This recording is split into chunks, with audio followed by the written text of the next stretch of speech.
అత్యవసర సమయాల్లో అందరికీ గుర్తొచ్చేవి గోల్డ్ లోన్సే.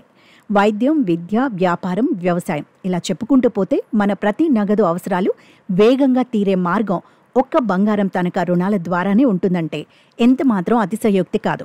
పైగా పసిడి తాకట్టుపై ఇచ్చే ఈ రుణాలు సెక్యూర్డ్ లోన్స్ కాబట్టి రుణదాతలు వీటికి అమితాసక్తినే కనబరుస్తుంటారు. అయితే ఈ బిజినెస్లో అవకతవకలకు వీలుందన్న దానిపై దృష్టి పెట్టిన రిజర్వ్ బ్యాంక్ ఆఫ్ ఇండియా ఇటీవలి నూతన మార్గదర్శకాలను విడుదల చేసింది.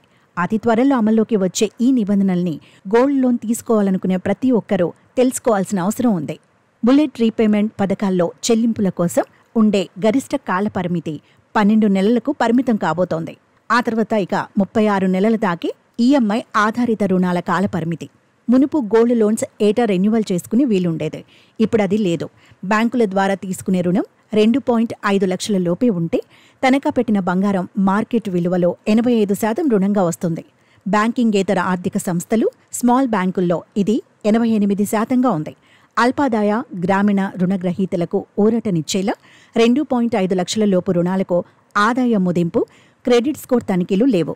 బంగారు నగలకైతే కిలో దాకా, బంగారు నాణాలైతే 50 గ్రాముల దాకా, వెండి ఆభరణాలైతే 10 కిలోల దాకా, వెండి నాణాలైతే 500 గ్రాముల దాకా తాకట్టు పెట్టి రుణాలు తీసుకోవచ్చు. రుణం తీర్చేసిన రోజే తనఖా పెట్టిన బంగారం, వెండిని రుణగ్రహీతలకు రుణదాతలు ఇచ్చేయాలి.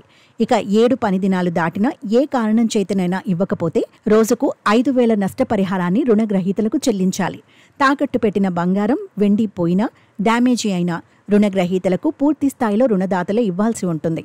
రుణం తీర్చకపోతే తనఖా పెట్టిన వాటిని వేలం వేసే ముందు తప్పకుండా రుణగ్రహీతలకు రుణదాతలు నోటీస్ ద్వారా తెలియచేయాలి.